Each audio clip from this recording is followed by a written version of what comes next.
If you're running Facebook ads in 2025, tell me if this sounds familiar. You're running paid ads from Meta or Google to your product page or to a Shopify landing page, and no matter what you do, your return on ad spend keeps going down, your CPCs go up, your CPA goes up, and you don't know what to do. You're testing new creatives, you're switching the targeting, you're changing up the headlines, but no matter what you do, the cost per purchase is still not where it should be. You're maybe wondering, is it the ad? Is it the product? Or is the algorithm messing with me again? If that's you, it's not the ads. It's not even the product. It's your funnel. The landscape has shifted. Customers have been burned by failed products and empty promises. They need trust, clarity, and education before they buy. If you don't prove before they ever reach the checkout page why your product solves their pain point better than anything that they ever tried before, you're going to keep burning money. In case you don't know me, my name is Marcus Tanquila. I run an e-commerce brand portfolio that spends over $2 million a month on ads. And I personally spend over $25 million on ads. And here's what I can tell you. The brands that win in 2025 and the next years are not running ads. They're running cold funnels. Today I'm going to show you why running ads to product pages is dead. Why listicles and angle-specific landing pages are mandatory if you want to scale. Real funnel examples that you can model. Why one-click upsells are non-negotiable to increase the revenue per visit and ultimately outbid your competition. If you're serious about scaling your ads profitably in 2025, this video will forever change how you run ads. So let's get into it. All right, stop running ads, run cold funnels. This is the insane opportunity that I'm going to present to you today that will enable you to, basically bully your competition. So let's start off with the problem, okay? Why do we need to change that? Why do we need to change anything at all? The reality is that customers are becoming more skeptical, right? And ad costs are rising, and the ad resistance is just getting higher and higher, right? So the people that we're selling to are not stupid, right? They see all of the ads, all the good, all the bad, all the ugly, right?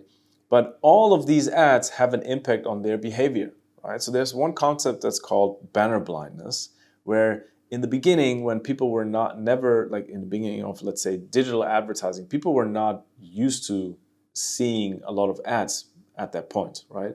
So then it was really intriguing, right? They didn't understand the concepts. They were thinking, this is content, whatever. And that's where you had like a huge opportunity because the big mass was not really familiar with the concept. But then after a couple of years, you saw ad banner blindness kicking in, which means that people got used to ads and understood before even clicking on it that, it's just ads. Like somebody wants to, rip me off or whatever the case may be. Even if you don't want to do that, and I hope you don't, still, they will associate the same feeling that they got from whenever they got scammed or they got a false promise. They will associate it with your ad, okay? So this is the kind of setting that we come in, and we have to respect that. Because ultimately, we want to help these people to resolve a problem or pain point that they have while using our products, okay? So they're very skeptical. And then product pages are just from their nature very transactional, right? So the first thing that you see is the buy box, right? So I just brought you an example here. I'm not affiliated with the brand, don't know the brand, just, Googled and this came up, so no affiliation here.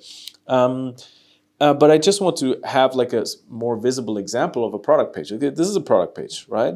So it is very transactional, right? Here, we're basically talking about, okay, how much does it cost, right? And what's the product? Here, you have a little bit of an attempt of, making a little bit more educational claims, let's say, but ultimately it's very transactional, right? So what I always ask myself is like, how much do I have to know about the product, about the brand, so that I can purchase right now, okay? In this case, the answer is I have to know quite a lot.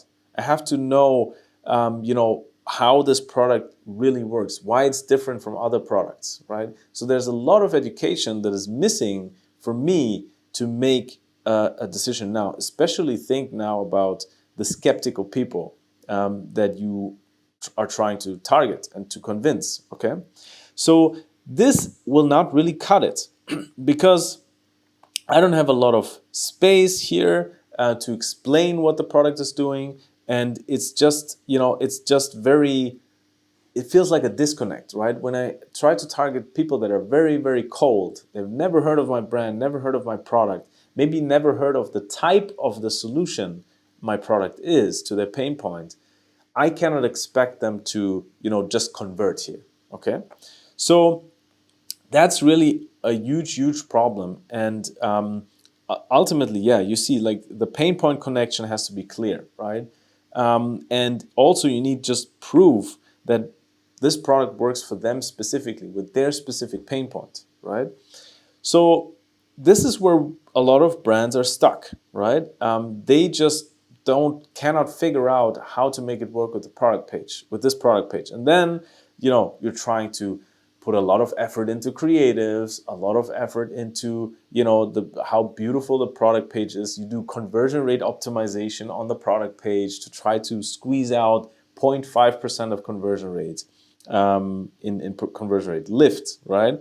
But all of these things are not the real solution, right? So as I said, the landscape has shifted, right? Trust is the new currency. People need to trust you. They need to trust your brand in order to make an educated guess and purchase your product because they start to believe that this product could actually help, right? And this is what we need to establish first before we even show them the price, okay? So this is the problem. I already mentioned it in the beginning. Like so many low quality, offers. Like when you do, for example, you have a supplement brand, you have a skincare brand. There are so many cheap ripoffs and cheap products on the market now with all this drop shipping and all this like 16-year-old kids that can just come up with a store in a day now using AI. Like the market gets flooded with all of this low quality stuff. People try it, doesn't work, and then this increases their skepticism, okay? We have to deal with that. So exactly, so what they want is they want stories and proof. They want to feel understood, very important point.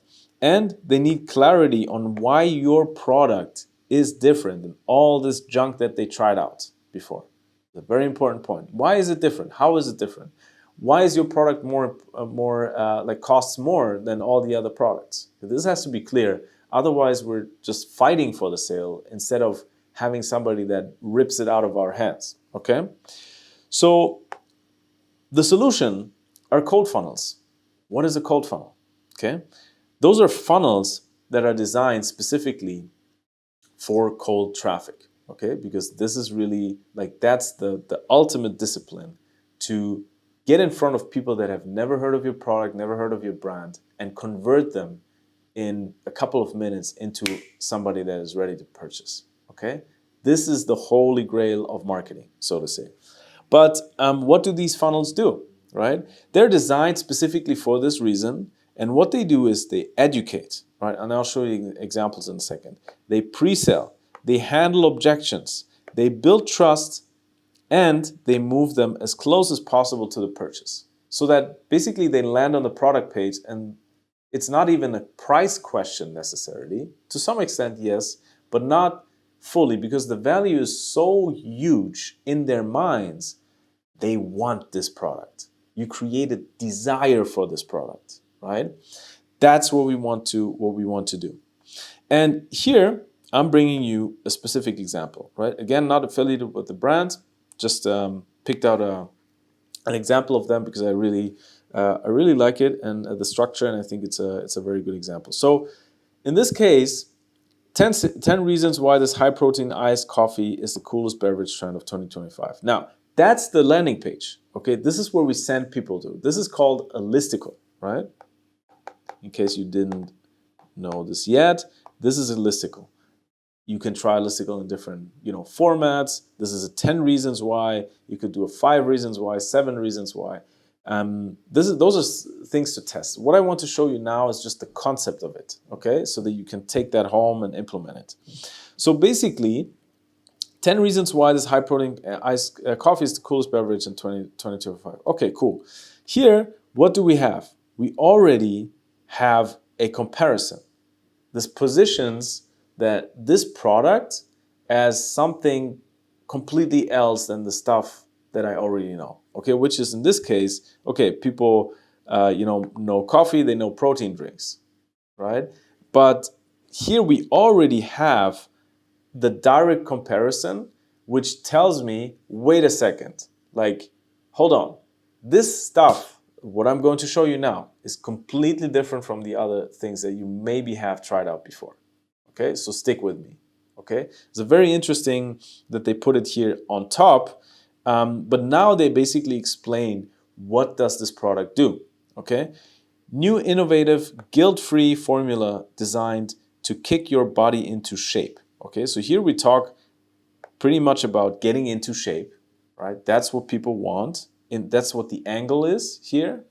And here now we're basically we're doing a massive claim here. They're doing a massive claim. So now what they do is basically they back up this claim, right? Before we, and this is very important to understand. There is no price on this page. There's no product price on this page.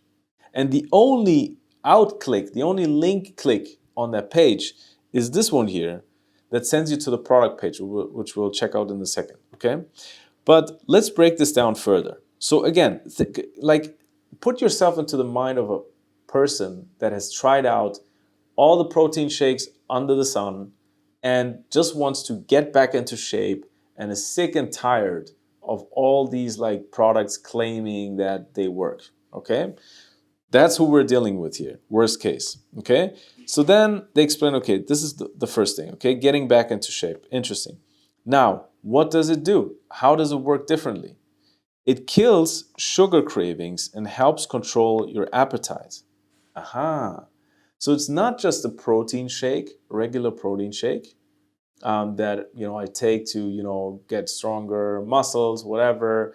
But actually, it helps kill my sugar cravings, which is what I'm struggling with, right? So again, this stems from really understanding who we're talking to.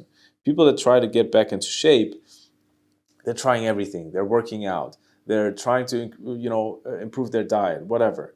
But ultimately, they fall back with these sugar cravings that just kick in at some point and just always like drag them back to the same status quo.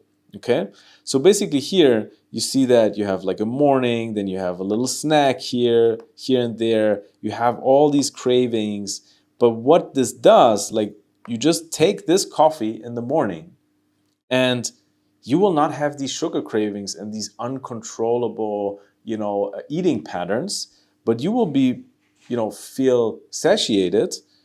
You have another meal and then you actually will crave healthier meals. It will be easier to stick to your diet. That's basically the promise that we have here, okay?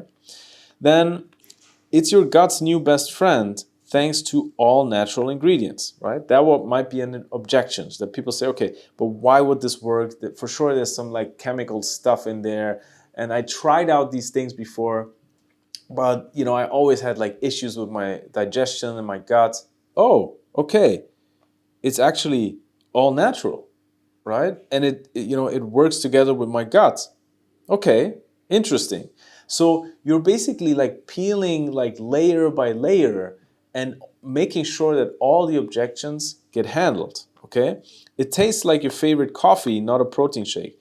That's the next objection, right? When people say, okay, my gut, okay, it works with my gut, but what if it tastes like crap? Like, I don't want to, like, I tried out these like flavored stuff, didn't really, I didn't really like it. I couldn't get it down, right? It was so awful.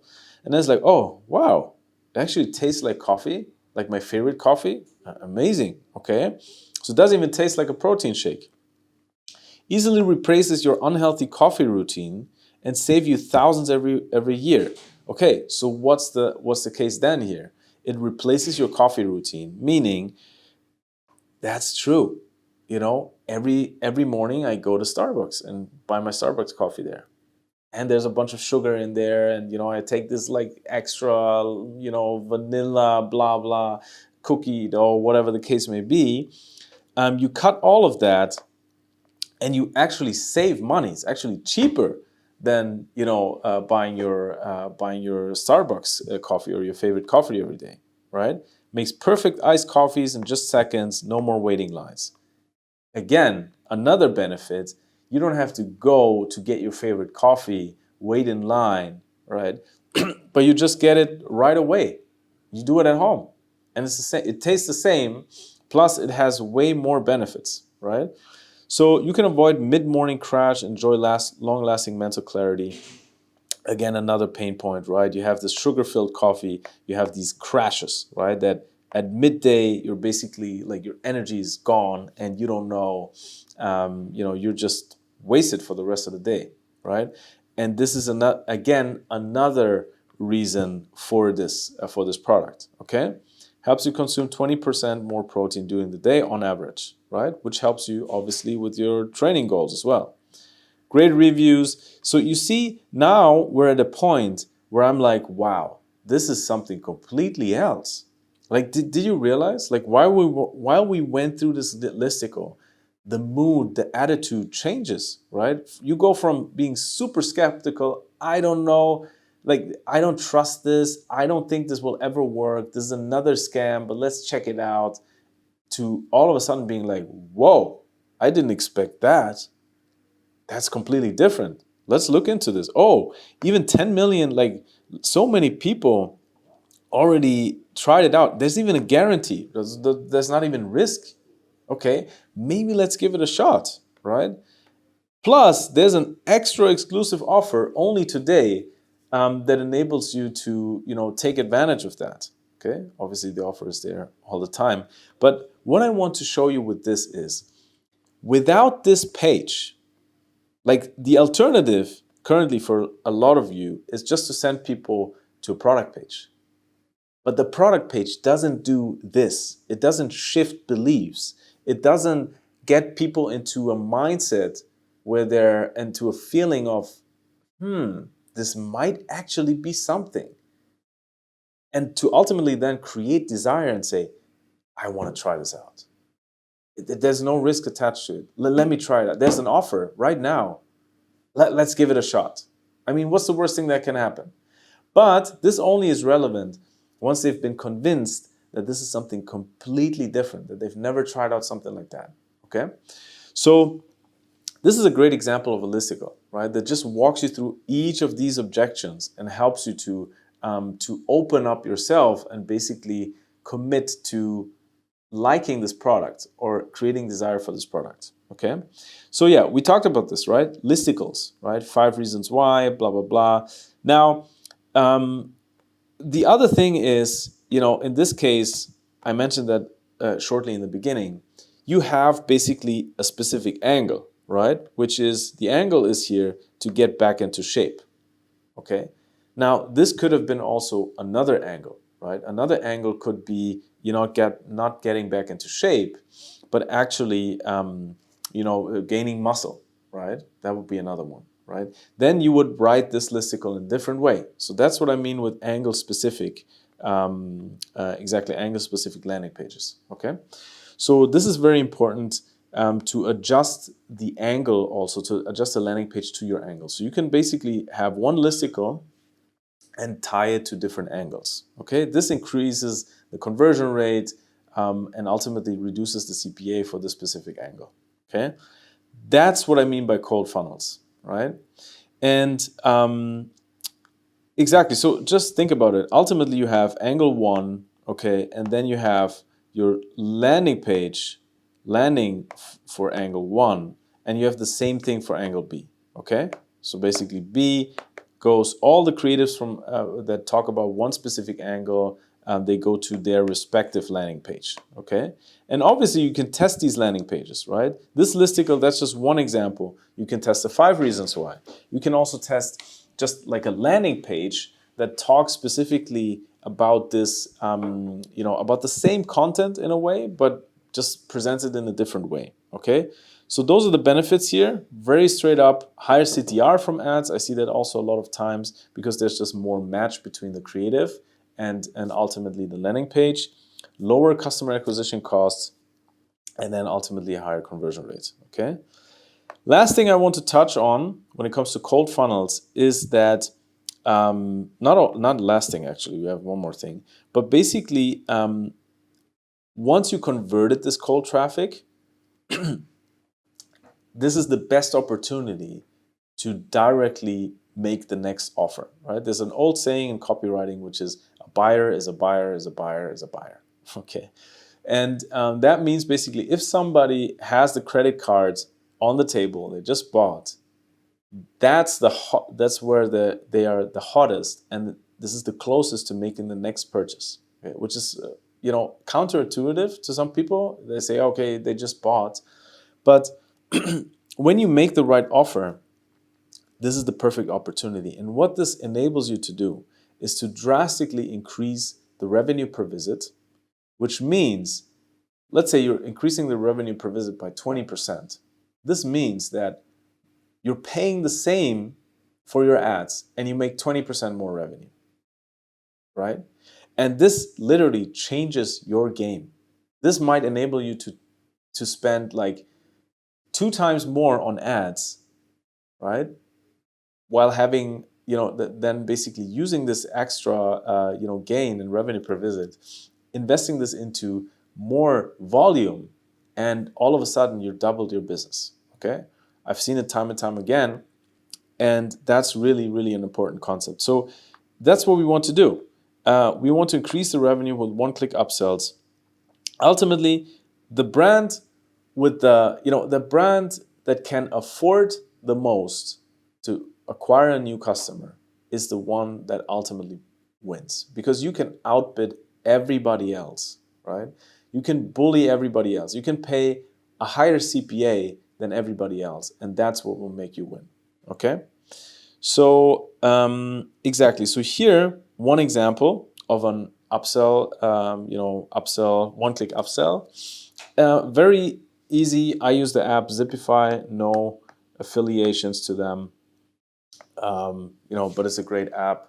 And exactly. So what this looks like is basically before you go to the thank you page. So usually you are in the checkout, okay? And then you go straight to the thank you page, okay? But what this app is doing is basically it plugs in here, and before you go to the thank you page, you will see this here, right? Where you can basically give an extra offer to people that have already purchased. And the cool thing is that we can be more aggressive on that offer because we already have the sale. We already made the sale, okay? So, and this is a great opportunity to, just sell more of the same, or just sell different products that match well with what they purchased. So there are a lot of opportunities to just make more out of the one purchase. Okay. Then again, why is this an insane opportunity? 99% of the brands are not doing what I just told you, right? They're not doing it. Right? They're literally not doing it, and they're leaving a bunch of money on the table. This is your opportunity to set up these cold funnels, right? And you can essentially leapfrog your competition by building these trust-based funnels, educational-based funnels. Going forward, paid traffic will only become harder, more expensive. That's the truth. Like, it from when you even look at your data. It's getting more expensive. So those are the tools that we as brands have to use in order to, mitigate that. And I hope that was insightful. And ultimately, if you want to learn how to implement these cold funnels into your e-commerce, and basically have someone that helps you with cold funnels, obviously, but acquisition in general, just hit the first link in the description. That's the link to my mentoring, essentially, where you can apply to my mentoring. Usually working with brands that are already making $1 million a year and are looking to scale to 10 million a year. But if you have a great brand and you're below that, but you also already see a little bit of traction already, Or even if you're starting out but you have an amazing product and you present it to me that way, I definitely help brands to do all of the stuff in-house, right? So you don't need to hire an agency, but you actually control all of this. And one big part of that is to build these cold funnels, right? And even if you don't have any team, I can show you how you get a team. If you have a team, I'll show you how to structure your team in the most efficient way so you can, outperform any agency that you've ever hired. Okay, cool. All right. Looking forward to that. Enjoy the rest of my videos on my channel. And if you're interested, you want to explore that, just apply and then we chat and see if there's a fit. Take care. See you on the next one.